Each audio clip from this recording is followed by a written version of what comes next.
항상 나오면서도 이 레파토리를 하면 항상 인기가 되는 그런 레파토리가 있는데, 그건 바로 신데렐라 스토리예요. 출생의 비밀과 연관된.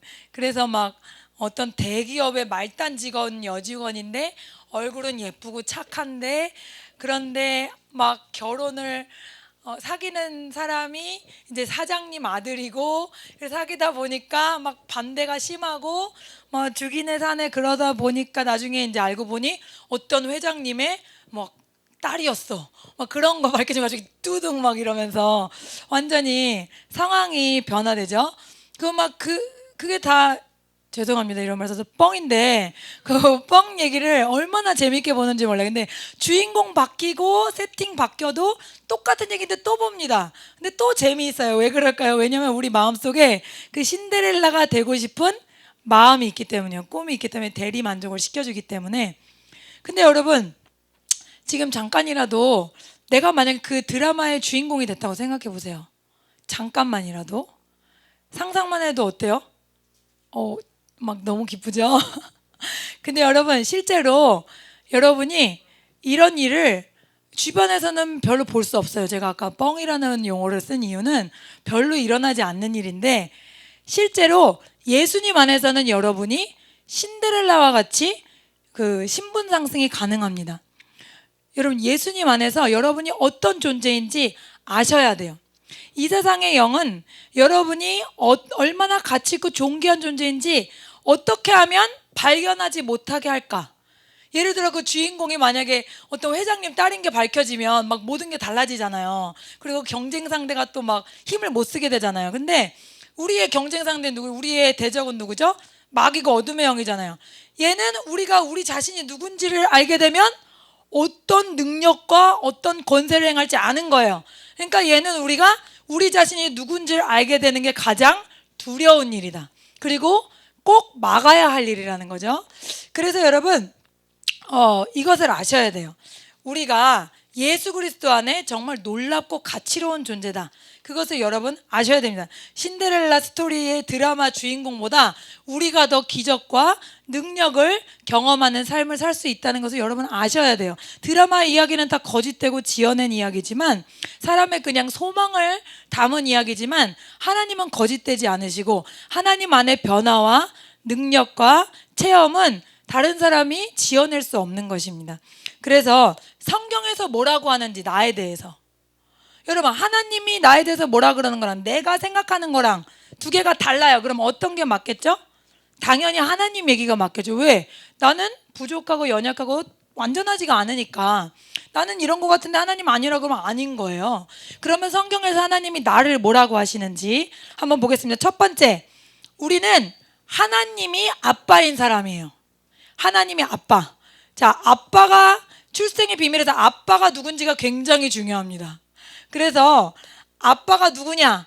그래서 그 아빠는 뭘 갖죠? 친권과 뭘 갖죠? 양육권이라는 걸 가져요. 그게 어마어마한 권리예요. 그래서 그거를 만약에 아빠에게서 뺏어갔다 그러면 굉장히 충격적인 겁니다. 정말 아빠로서 역할을 할 수 없을 때, 전혀 그럴 때만 일어나는 일이죠. 그래서 친권과 양육권이 우리 하늘 아버지에게 있다는 것, 우리의 친권과 양육권이 우리 하늘아버지에게 있으시다는 것을 여러분 깨달으시길 바래요. 성경에서는 우리가 이전에는 하늘아버지 소속이 아닌 어디 소속이었다? 마귀의 소속이었다 얘기합니다. 우리 모두가 다 마귀의 소속이었어요. 그런데 우리가, 제가 항상 얘기하죠, 호적이 결혼하면 남편에게로 옮기듯이 우리의 소속 자체가 어디로 옮겨졌다? 옮겨졌다 그러죠. 그래서 그 점을 보거나 그런 분들이 얘기하잖아요. 예수 믿는 사람, 기도하는 사람이 들어오면 점괘가 안 나온다. 그게 뭐죠? 우리의 소속이 어딘 거예요? 이제 더 이상 세상령에 속하지 않았다는 거예요. 근데 옛날에 우리 모습이 어떤지 한번 확인해 보고자 합니다. 요한복음 8장 44절 말씀 함께 읽겠습니다. 시작. 너희는 너희 아비 마귀에게서 났으니 너희 아비의 욕심대로 너희도 행하고자 하느니라. 그는 처음부터 살인한 자요, 진리가 그 속에 없으므로 진리에 서지 못하고 거짓을 말할 때마다 제 것으로 말하나니 이는 그가 거짓말쟁이요 거짓의 아비가 되었음이라. 아멘. 아버지의, 모두 다 우리가 원하든 원하지 않든 우리 부모의 특성을 담게 되죠. 제가 원치 않은 우리 부모님의 특성이 또 있는데, 제가 한번 말씀드려요. 여러분이 또 즐겁게 지나가시니까. 우리 엄마 엄청난 곱슬머리세요. 그리고 우리 할아버지는 눈썹까지 곱슬거려요. 정말 그 눈썹을 볼 때 정말 어떻게 저럴 수 있지? 한국 사람이 아니야 분명히. 그렇게 생각했는데 좀 죄송하지만 코털까지 곱슬거립니다. 그래서 할아버지를 볼 때 정말 슬펐는데 그게 3대를 걸쳐도 안 끝나요. 그래서 우리 큰 외삼촌의 언니는 정말 아프리카 사람처럼 머리가 곱슬이에요. 그래서 항상 그냥 딱 동여매는 스타일밖에 못합니다. 근데 내려와서 우리 어머니가 한 6째인가 7째 딸이신데 그 어머니의 큰 딸인 저에게도 엄청난 곱슬이 내려온 거예요. 너무 싫었는데 중학교 때 교문 앞에서도 걸렸어요. 너 파마했냐고 이렇게 딱 들면서. 그래서 제가 뭐라 그랬는지 아세요? 저 원래 말 못하는 사람인데 거기다 대고 아니 누가 파마를 이렇게 안 예쁘게 하나요? 막 그리고 선생님한테 대들어서 누가 파마를 방사선으로 하냐고. 사람 기분 나쁜데 지금 뭐냐 그러면서 거기서 대성통곡하고 계속 울었더니 선생님이 미안하다 그러면서 그래서 집에 저는 얘가 제가 그냥 파마했냐고 물어본 것 뿐인데 울음을 안 그친다고 어떻게 해야 되냐 그랬더니 엄마가 그게 걔 아킬레스건인데 선생님이 잘못 건드리셨다고. 그렇게 그런 일이 있어요. 그래서 아버지나 어머니가 누구냐에 따라서 그 특성이 내가 원하든 원하지 않던 무조건적으로 내려오는 게 있어요. 그래서 우리가 마귀의 자식이었을 땐 우리도 뭐 했다? 내 편의로 거짓말하고 내 편의로 일 꾸미고 얘가 이런 얘기했는데 나한테 유리할 것 같으면 내 해석을 더 붙이고 그런 일들을 아무렇지 않게 했다는 거죠.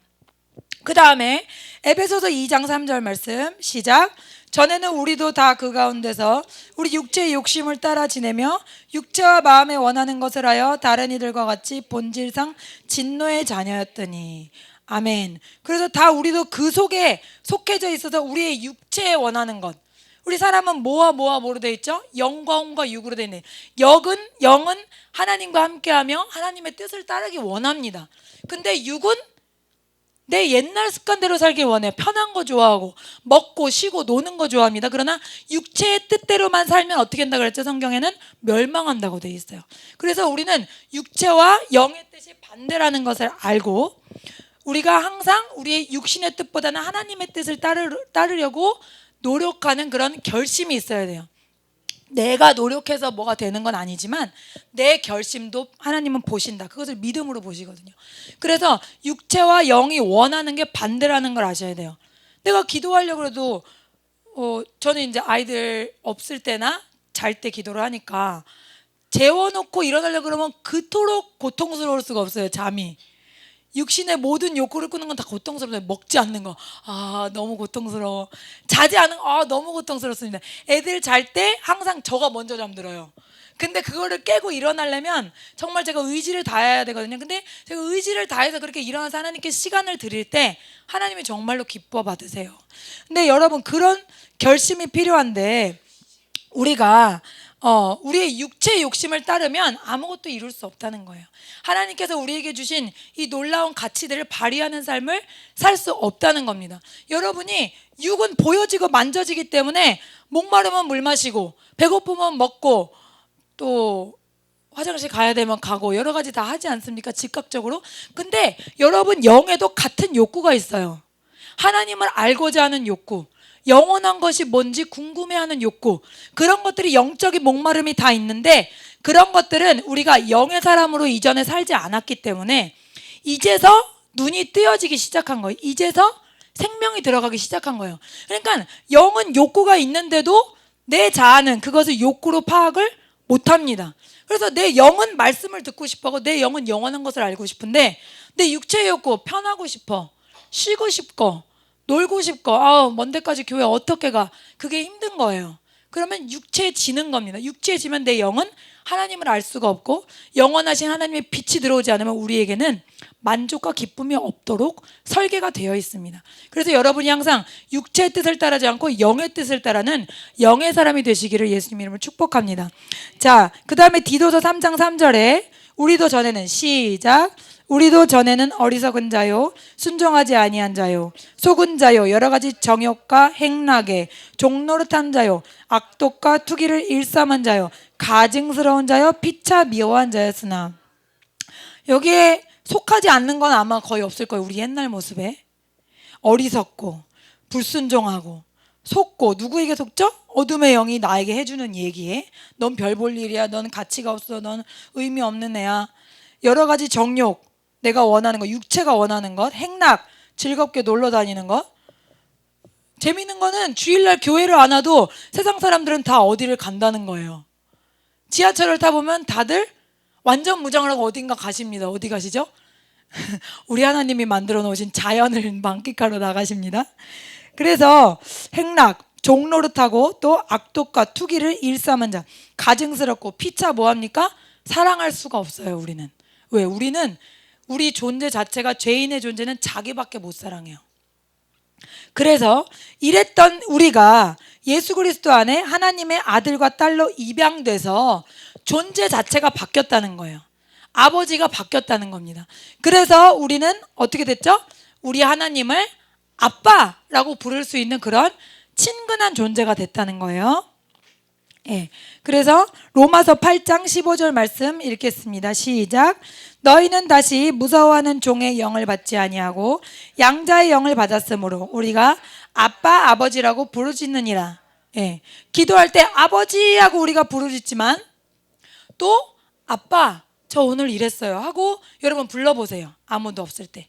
그러면 더 하나님과 친밀해지는 것을 여러분 느끼실 수 있을 거예요. 그 다음 두 번째로는 우리는 그리스도 안에 새로 창조되었습니다.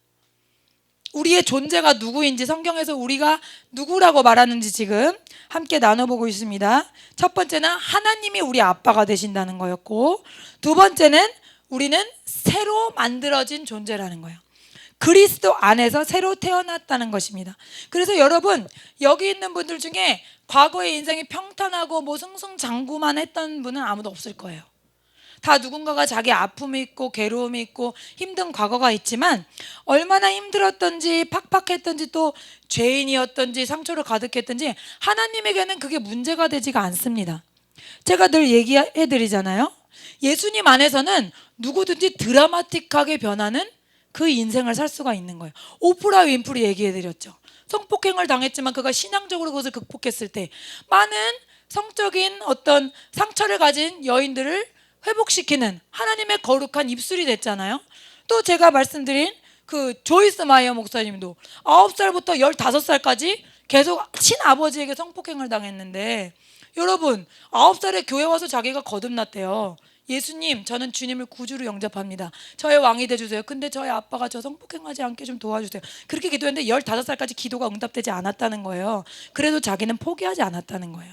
하나님이 나에게 좋은 일을 행하실 분, 하나님은 나에게 선하신 분이라는 그 믿음을 놓치지 않았을 때 수많은, 이 교회가 얼마나 큰지 몰라요. 올림픽 경기장보다 더 큰 데서 설교하세요. 교인이 그렇게 많아요. 근데 자기같이 연약하고 자기같이 상처 많은 사람이 어떻게 이런 사람이 될 수 있겠냐는 거예요.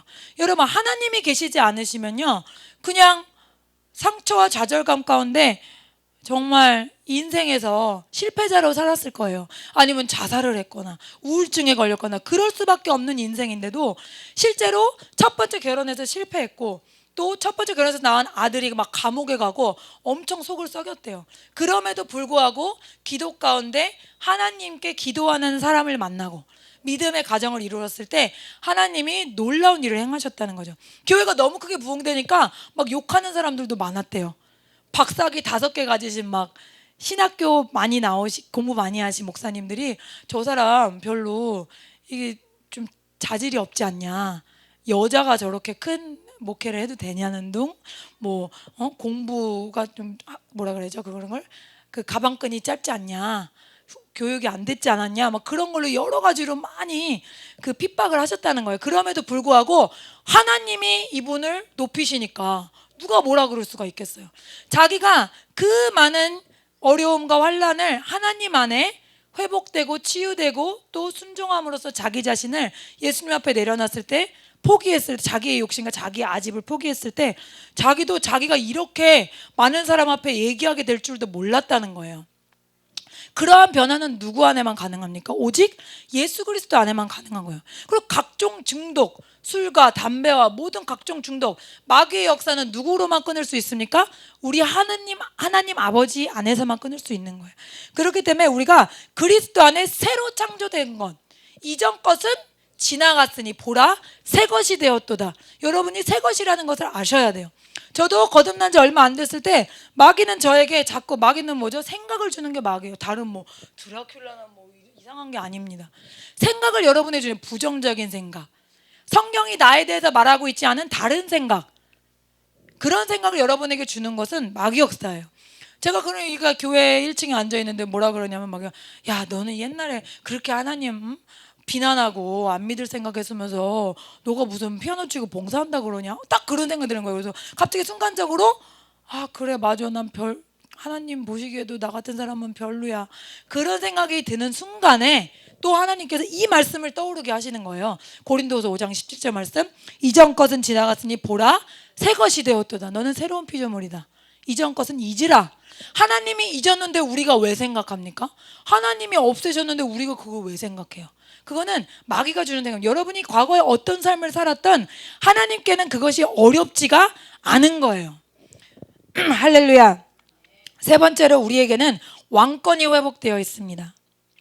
처음에 아담을 창조하시고 지으셨을 때 이 전체를 다스릴 왕권을 주셨어요. 근데 우리가 그것을 죄 때문에 빼앗겼습니다. 누구에게 뺏겼죠? 마귀에게 빼앗겼죠.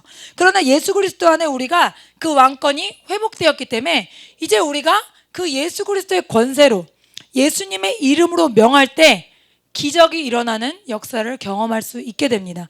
베드로전서 2장 9절 말씀 함께 읽겠습니다. 그러나 너희는 택하신 족속이요 왕같은 제사장들이요 거룩한 나라요 그의 소유가 된 백성이니 이는 너희를 어두운 데서 불러내어 그의 기이한 빛에 들어가게 하신 이의 아름다운 덕을 선포하게 하려 하심이라. 아멘. 우리가 뭐라고요? 택하신 족속, 왕같은 제사장이라는 거예요. 대통령이 택해도 영광스러운데 하늘과 땅의 주인이신 하나님이 나를 택했단 말이에요. 얼마나 큰 영광과 그런 존귀함인지 아셔야 합니다.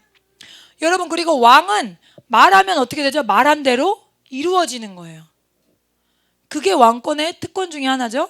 우리는 이제 왕권이 회복됐기 때문에 우리가 예수의 이름으로 명하면 그대로 되는 거예요. 영과 혼과 육이 잘 되고 복받는 하나님의 뜻 가운데 있는 모든 소원은 어떻게 된다? 예수 이름으로 우리에게 오는 것입니다. 우리가 말하는 대로 되는 것입니다. 그것을 선포기도라고 하죠. 예수 이름으로 나에게 집이 없는 날 집이 올지어다. 예수 이름으로 나에게 재물이 올지어다. 예수 이름으로 나에게 좋은 배우자가 올지어다. 그렇게 여러분 선포하고 기도하시기 바랍니다. 그래서 우리가 예수 그리스도의 권세로, 그 이름의 권세로 말할 수 있는 왕권이 회복되었다는 것을 기억해야 합니다. 그 다음으로는 우리가 보석 상자라는 것을 기억해야 돼요. 또 여러분이 생일날 선물을 받았어요. 엄청 크고 막 화려한 택배가 왔어요. 엄청나게 커. 막 선물 포장지가 어마어마하고 막. 그런데 딱 열어보니까 페트병 하나가 들어있어. 그럼 얼마나 허무하겠어요. 그 껍데기가 중요한 게 아니에요. 근데 되게 후줄근한 신문지에 쌓여있어도 그게 만약에 다이아몬드면 어떻죠? 너무너무 기분이 좋겠죠? 여러분, 그것처럼 우리 안에 누가 계시냐? 보배이신 예수님이 계세요. 그렇기 때문에 우리는 자동적으로 뭐가 되죠? 우린 보석함이 됩니다. 그래서 성경에 같이 읽겠습니다. 고린도후서 4장 7절 말씀 중간에 시작. 우리가 이 보배를 질그릇에 가졌으니 이는 심히 큰 능력은 하나님께 있고 우리에게 있지 아니함을 알게 하려 함이라. 우리는 질그릇, 흙으로 빚은 그릇일 뿐이고 우리 안에 능력이신 누가 계시다고? 예수님이 계시기 때문에 우리는 자동적으로 뭐가 된다? 귀중한 존재가 된다는 거예요. 보석을 담은 보석함이, 당연히 보석함도 존귀한 대접을 받듯이, 보석함 너는 필요 없어 하고 보석함이랑 분리합니까? 당연히 존귀한 보석일수록 보석함에 담아서 보관을 하잖아요. 그것처럼 우리 안에 존귀하신 예수님이라는 보배가 들어있기 때문에 우리는 자동적으로 보석함이 되는 겁니다. 여러분, 얼마나 존귀한 존재인지 자신을 깨달으시기 바랍니다. 고린도전서 3장 16절 같이 읽겠습니다. 너희는 너희가 하나님의 성전인 것과 하나님의 성령이 너희 안에 계시는 것을 알지 못하느냐. 이 건물로 지은 성전도 우리가 성전이라고 부르지만 우리 안에 하나님의 영이 거하시기 때문에 우리 몸 자체가 뭐라고요? 성전이, 거룩한 전입니다. 그래서 우리가 그 뒤에 말씀이 뭐가 나오죠? 여긴 안 나오지만 먹든지 마시든지 무엇을 하든지 하나님의 영광을 위하여 하라. 내 안에 성령님이 계시는데 막 먹는 거를 뭐 매일 인스턴트나 건강을 해치는 음식을 의도적으로 먹는다면 그래서 성령님을 모독하는 거겠죠. 그래서 우리 몸도 잘 살피는 것이 하나님의 거룩한 뜻입니다. 왜? 우리 몸이 없으면 성령님이 거하실 수가 없어요. 여러분 아무리 성령 충만하고 기도 많이 한다고 해도 자기 건강관리 못해서 비실비실 힘들어서 누워있어 보세요. 그게 무슨 하나님의 영광입니까? 여러분 육도 여러분이 잘 관리하시라고 하나님이 말씀하신 것을 기억하시기 바랍니다. 먹든지 마시든지 무엇을 하든지 여러분 하나님의 영광을 위하여 하시기 바랍니다. 여러분 존귀한 자입니다. 다음으로는 우리가 거룩한 사람이 되었습니다. 디도서 3장 5절 함께 읽겠습니다. 우리를 구원하시되 우리가 행한 바 의로운 행위로 말미암지 아니하고 오직 그의 긍휼하심을 따라 중생의 씻음과 성령의 새롭게 하심으로 하셨나니. 아멘. 중생의 씻음, 우리를 씻어주셨다는 거예요. 깨끗하게. 에베소서 5장 26절 27절 이는 곧 물로 씻어 말씀으로 깨끗하게 하사 거룩하게 하시고 자기 앞에 영광스러운 교회로 세우사 티나 주름 잡힌 것이나 이런 것들이 없이 거룩하고 흠이 없게 하려 하심이라. 아멘. 죄로 찌들었던 우리를 깨끗하게 씻어주셨다는 거예요. 여러분이 거의 다 이제 아들이나 딸을 낳아보셨으니까 내가 애를 키웠는데 깨끗하고 예쁜 옷을 입혀서 내보내고 싶어요? 아니면 더럽고 지저분한 옷을 입고 가게 하고 싶어요? 당연히 깨끗한 옷을 입혀서 보내고 싶잖아요. 어쩌다 제가 이제 비가 많이 오면은 건조를 시키거든요. 빨래를. 건조를 시키면 너무 건조를 많이 시키면 옷이 다 어떻게 되면 막 이렇게 돼서 나옵니다. 그거를 윤희를 입혀보낼 생각을 제가 뭐든지 대충 하지만 집안일은 그걸 입혀보낼 생각하면 아무래도 이건 아닌 것 같아. 엄마로서 양심에 가책이 됩니다. 그래서 다시 빨고 그런 적이 있습니다. 나중에 노하우가 생겨서 약간 반 정도 축축하게 한 다음에 다시 꺼내서 털어서 널면은 빨리 그게 증발되면서 잘 마르더라고요. 그런 지혜를 하나님이 주셨는데 어쨌든 이렇게 티나 주름 잡힌 것이나 어떤 더러운 것들은 다 어디서부터 오는 거죠? 우리 안에 있는 죄로부터 나는 거예요. 죄는 또 그 안에 있는 상처를 붙들고 있고 그렇기 때문에 그런 것들이 없이 자유하게 하시려고 예수님이 보혈을 흘려주신 거예요. 그 보혈로만 우리가 위로받을 수 있고 회복될 수 있고 재창조될 수 있는 것입니다. 그래서 우리가 그렇게 거룩하고 흠이 없게 된 존재라는 것을 아셔야 돼요. 이제는 존재 자체가 달라졌기 때문에 예전에는 죄 가운데 빠져서 내가 말하고 행하는 것이 죄인지도 몰랐지만 이제는 어떻죠? 내 안에 성령님께서 계셔서 뭔가 하지 말아야 될 행동이나 말을 하게 되면 벌써 불편한 생각이 듭니다. 뭔가 껄쩍지근하고 뭔가가 불편하기 때문에 성령님 제가 무슨 잘못을 했습니까? 알려주세요. 회개하고 자기 원합니다. 그렇게 말하게 되는 우리 안에 뭐가 생겼죠? 자동 정화 시스템이 생겼어요. 그리고 우리가 갑자기 예수님 믿는다고 완벽해지는 건 아니지만 이제는 우리가 죄를 짓는 것을 더 조심하게 되고 죄와 피 흘려 싸우게 되고 또 죄를 짓는 것을 당연히 생각하지 않게 되는 완전한 존재의 변화가 일어났다는 겁니다. 그래서 우리는 거룩한 자라는 겁니다. 하나님이 거룩하시기 때문에 아빠나 엄마의 습성을 자동적으로 담는다고 아까 말씀드렸죠. 하나님은 거룩하신 분이기 때문에 우리는 하나님께 속해 있으면 점점 어떻게 되죠? 거룩해지는 게 정상이에요. 우리가 노력해서 거룩해지는 게 아니고 하나님께 속해 있기 때문에 자동적으로 거룩해집니다. 할렐루야. 아멘. 지금 여러분이 어떤 부족한 점 자꾸 내가 짓지 말아야 되는 죄를 짓고 실수한다고 하더라도 실망하지 마세요. 마귀가 여러분을 참소하고 또 정죄할 때 너는 그래서 안 돼 이런 마음을 줄 때 여러분 주저앉지 마세요. 그것은 우리가 아닙니다. 우리가 우발적으로 예전에 짓던 하나님 없을 때 오래 살았기 때문에 그 습관들이 나오는 것뿐이지 우리가 죄인이어서 그런 것이 아니기 때문입니다. 그리고 여러분은 앞으로 더욱더 변화되실 분들입니다. 그리고 마지막으로 우리는 선한 일을 열심히 하는 사람들로 우리를 하나님께서 선택하셨습니다. 죄인의 그 기본적인 성품에는 선한 일, 의로운 일을 별로 생각하지 않습니다. 다 어떻죠? 나 하나 살기 바쁘죠. 그리고 내 명예, 내가 쓸 것, 내가 먹을 것 생각하기 바쁩니다. 그러나 우리는 이제 존재가 바뀌어서 나를 사랑하는 것이 아닌 하나님을 사랑하고 이웃을 사랑하는 존재로 바뀌었습니다. 디도서 2장 14절을 읽겠습니다. 시작. 그가 우리를 대신하여 자신을 주심은 모든 불법에서 우리를 속량하시고 우리를 깨끗하게 하사 선한 일을 열심히 하는 자기 백성이 되게 하려 하심이라. 아멘. 선한 일을 어떻게 한다고요? 열심히 한다는 거예요. 옛날엔 선한 일이 우리의 별로 관심 대상이 아니었다는 거예요. 다른 번역 성경에 킹 제임스라는 다른 번역 성경에 뭐라고 되어 있냐면 선한 일에 열심히 내는 독특한 백성이 되게 하려 하셨다, 이렇게 되어 있거든요. 그러니까 선한 일을 열심히 하는 건 뭐다? 특이한 거라는 거예요. 왜? 많은 사람들은, 거의 대부분의 사람들은 선한 일에 열심히 낼 생각이 없고 관심 자체가 없기 때문에. 그러나 우리의 관심은 하나님께, 이웃에게 우리의 시각 자체가 변화됐다는 거예요. 그래서 예전에는 자기의 필요와 명예를 위해서만 살았다면 이제는 다른 사람의 영혼의 상태, 그 사람의 영과 혼과 육의 상태, 그 사람의 아픔, 그 사람의 괴로움을 함께 생각하고 중보하고 위로해주는 하나님의 사랑의 대사로 우리가 살게 되었다는 것입니다. 그래서 이제는 하나님을 기쁘시게 할까, 어떻게 하면 하나님을 기쁘시게 할까, 그것을 생각하는 거룩하고 아름다운 존재로 변화됐다는 것입니다. 여러분, 엄마 뱃속에 있는 아기는 엄마가 무슨 음식을 먹든 먹고, 엄마가 무슨 소리를 듣든 같이 듣고, 엄마가 어디를 가든 자동적으로 따라가게 됩니다. 그래서 뭘 하죠? 태교라는 걸 하죠. 나쁜 소리 들으면 안 되고 뭐 그런 것들이 있잖아요. 그런 것처럼 우리는, 여러분 신약 성경을 보세요. 예수 그리스도 안에라는 말씀이 굉장히 많이 있어요. 우리는 어디 있는 존재냐면 엄마의 뱃속에 있는 아기처럼 예수 그리스도 안에 들어 있습니다. 그래서 예수 그리스도 안에 예수님이 가지신 모든 특권과 왕권과 존귀함이 우리에게 자동적으로 오는 것임을 아시기 바랍니다. 우리가 노력해서 갖는 게 아니에요. 어떤 사람은 아유 저 사람보다 내가 늦게 믿었어, 아니면 아유 저 사람보다 내가 신앙 연수가 짧아, 아니면 아유 나 환경이 너무 안 좋아서, 그런 생각으로 하나님이 나는 좀 별로 안 좋아하실 것 같아, 그렇게 오해하실 수도 있어요. 저도 잠깐 그런 때가 있었기 때문에. 그렇지만 그렇지 않습니다. 여러분의 어떠함 때문에 하나님이 예수 그리스도 안에 있는 가치를 주고 안 주고 하실 분이 아니십니다. 성경에는 그렇지 않다고 말하고 있어요. 성경이 맞습니까? 여러분이 맞습니까? 성경이 맞습니다.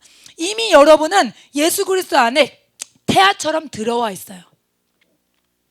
그래서 예수님이 가지신 존귀함과 가치와 권세와 능력이 여러분 안에 이미 다 들어와 있음을 아시기 바랍니다. 그래서 성령의 열매인 사랑과 희락과 화평과 오래 참음, 자비와 양선과 충성과 온유와 절제, 이 모든 것들이 어디에 있다고요? 여러분 안에, 예수님 안에, 성령님 안에 씨앗으로 다 들어와요. 예수님을 영접하는 그 순간. 그러나 내가 지금 당장 막 사랑이 넘치지 않고, 지금 당장 항상 기뻐하지 못하고, 지금 당장 오래 참지 못하는 이유는 내가 하나님 안에 내 자신을 드리고 주님의 뜻에 매일매일 순종하는 삶을 살 때 점차적으로 일어나는 거지, 예수님 믿어도 갑자기 사람이 확 바뀌는 게 아니에요. 점차 하나님께서는 내 안에 있는 예수님의 생명의 씨앗이 아름답게 결실하고 자라도록 도와주십니다. 그것을 믿고 여러분이 여러분 자신을 내어드리시기를 축복합니다. 그래서 말씀을 마치겠습니다. 여러분, 미운 오리 새끼라는 유명한 이야기 아실 거예요. 그 이야기에 누가 나오죠? 주인공 백조. 백조는 자기가 백조인지도 모르고 오리들과 비교할 때 막 너무 자기는 좀 뭔가 너무 달라. 그리고 걔네들이 맨날 놀리고 핍박해, 이상하다고, 너는 왜 다르게 생겼냐고 그러고. 근데 알고 보니 자기는 오리랑 비교할 수 없는 월등한 새였어요. 그런 것처럼 여러분이 예수 그리스도 안에 얼마나 존귀하고 가치로운 존재인데 그걸 모르고 산다고 생각해 보세요. 그 얼마나 안타깝습니까? 하나님 보시기 얼마나 안타까울지 생각해 보세요.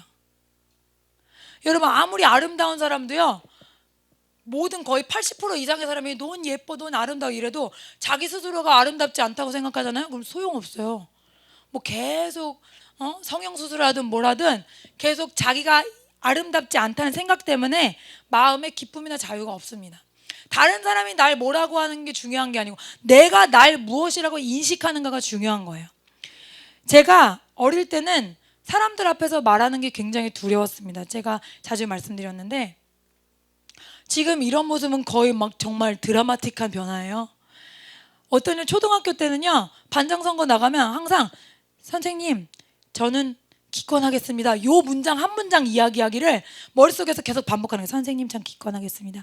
선생님 저 기권하겠습니다. 그거를 계속 떨면서 계속 얘기해요. 앞에 나가서 딱 한마디 해봐. 그럼 선생님 전 기권하겠습니다. 그리고 빨리 들어가는 거예요.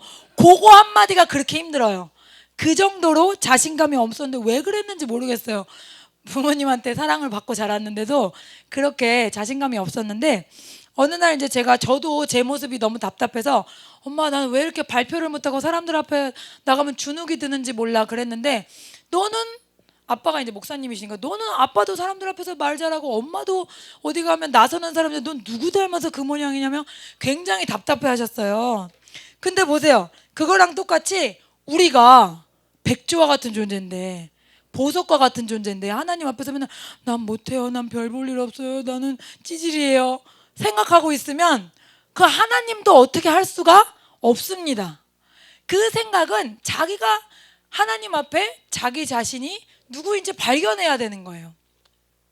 그래서 인식의 변화가 필요합니다. 내가 누구인지. 여러분이 그 왕권을 사용하게 되면 여러분이 여러분 자신이 누구인지 발견해서 그 왕권을 발휘하게 되면 난리가 나는 거예요. 그래서 마귀는 계속 어떻게 되죠? 세상 기준에 비교해서 너는 뭐 키가 어떻고 얼굴이 어떻고 배경이 어떻고 뭐 해서 너는 몇 점이야. 계속해서 자기 자신을 생각하게 합니다. 그리고 막 과거에 있었던 상처와 아픔과 실패들을 계속해서 끌어냅니다. 그러나 그것들은 다 뭐죠? 거짓말입니다. 따라합니다. 마귀는 처음부터 거짓말장이에요. 걔는 입만 열면 거짓말이에요. 그러니까 우리 속에 주는 모든 생각이 다 뭐다? 뻥입니다. 뻥. 그 생각 믿고 있다가는 완전히 망해요.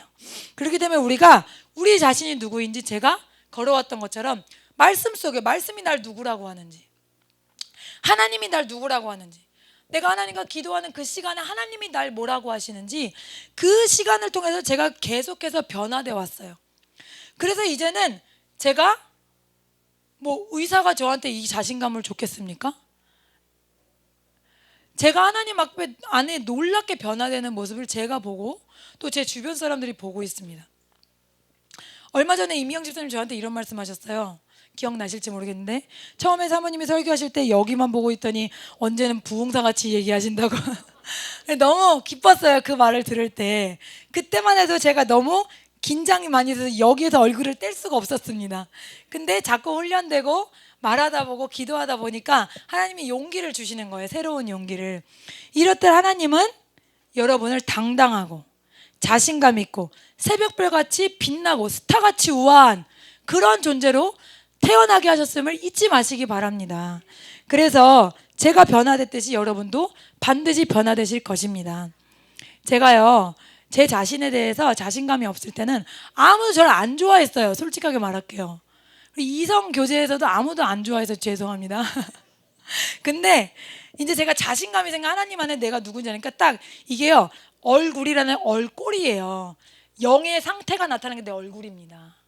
그래서 하나님과 내가 깊이 교제해서 하나님 안에 내가 누군지 발견해서 내 얼굴에 뭐가 나죠? 광채가 나기 시작하는 거예요. 그래서 저도 모르게 눈빛에 뭐가 들어가요? 자신감과 힘이 딱 들어가는 거예요. 네. 그래서 이제 목사님이 요즘에 저한테 한번 뭐라 그러셨냐면 당신은 자신감이 넘치다 못해 과도해 라는 그런 칭찬 아닌 칭찬을 받았고 또 몇 달 전에는 어떤 목사님들 모임에 갔을 때 제가 이 얘기 전에도 한번 했는데 사모님은 어떻게 결혼할 때보다 더 예뻐지셨어요? 그런 말을 하시더라고요. 결혼할 때는 전문가의 메이크업을 받았는데 지금이 더 낫다는 거예요. 칭찬인지 욕인지 잘 모르겠지만 잘 생각해보면 칭찬 같아요. 왜냐하면 제 눈과 얼굴에 하나님이 주시는 자신감과 기쁨이 넘친다는 거예요. 그래서 눈, 코, 입이 그대로일지라도 내 안에 하나님이 주시는 사랑과 자신감 때문에 빛난다는 것입니다. 그래서 여러분 모두가 한 달 뒤에 다르고 두 달 뒤에 다르고 내년이 다르고 그 후년이 다른 영광스러운 왕권을 누리고 사시는 여러분 되시기를 예수님 이름으로 축복합니다. 다 같이 오늘 말씀을 가지고